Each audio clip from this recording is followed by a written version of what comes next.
Where I go, you're changing a tire and the lug nut rolls out into the road. You arrive at church late and I ask you why you're late. You say, well, I was coming here and the tire got a flat. When I was changing it, the lug nut rolled out of my hand. It rolled in the middle of the road and I wasn't thinking. And I went out there and picked it up. And when I picked it up and stood up 5 feet in front of me, there was a logging truck weighing 30 tons going at like 120 miles an hour. And it ran me over and that's why I'm late. And I go, anybody who says that, there's only two possibilities. He's a liar or he's cotton picking out of his mind. You know that's true. How can you have an encounter with a logging truck and not be changed? Now what's bigger, a logging truck or God? Having an encounter with God, although a person's conversion differs from person to person, different things happen and we need to be very, very careful how we judge a person's conversion. But to assume that a man can have an encounter with the living God in conversion and it not create something of a crisis leading to change is absolutely absurd. One of the greatest illustrations of repentance in the entire body, in the entire Bible, is the Apostle Paul. Now I want you to think about this. Paul heads off to Damascus. And as he's going down the road, he believes that Jesus Christ is the greatest, or the person named Jesus is the greatest blasphemer that Israel has ever known. He believes that the Christians are vile vermin and ought to be extinguished in the name of God. He has an encounter with the risen Lord. Now, I want you to know what happened to this man. You remember that 3 days afterwards, he sat in the dark. He did not eat or drink. He was totally blind. And that represents something very important to us. What is repentance?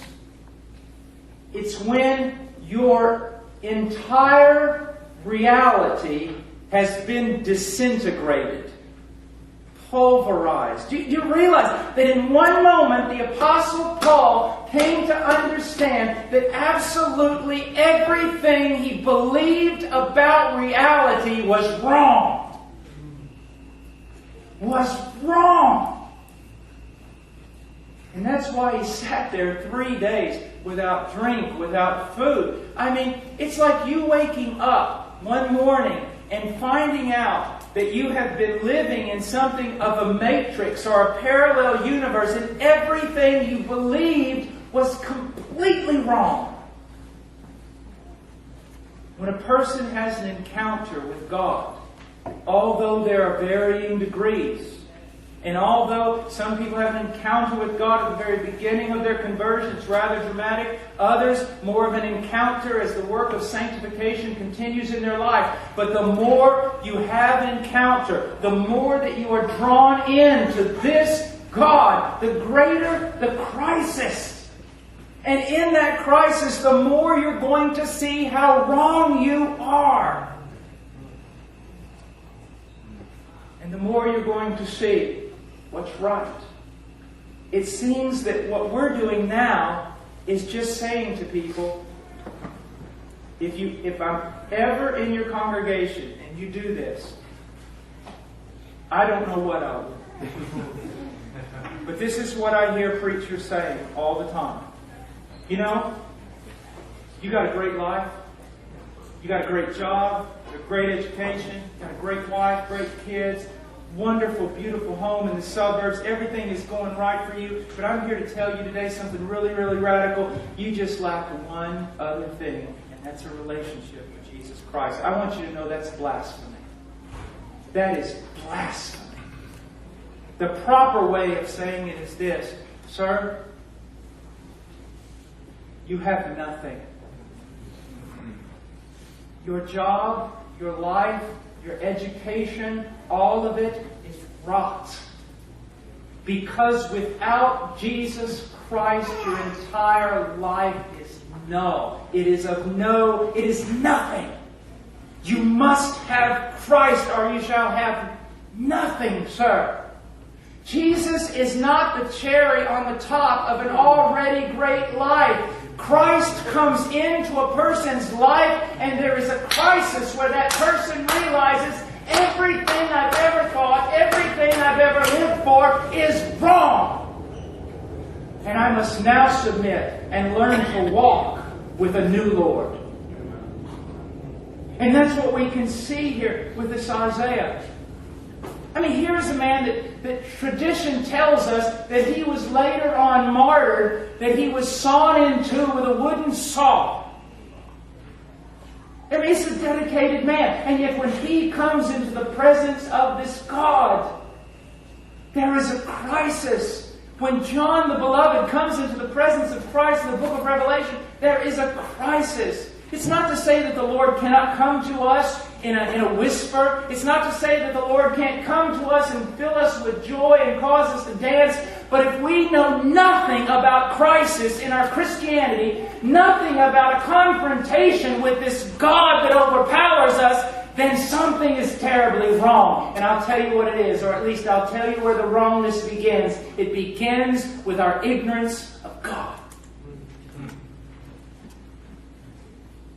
This is tremendous what happens to this man.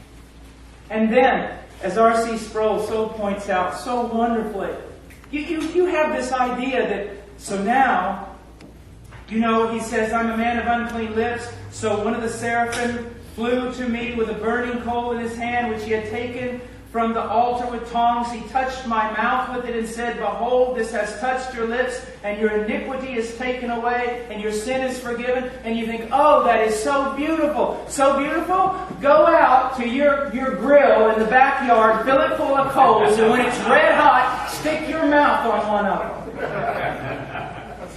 There's nothing beautiful about this.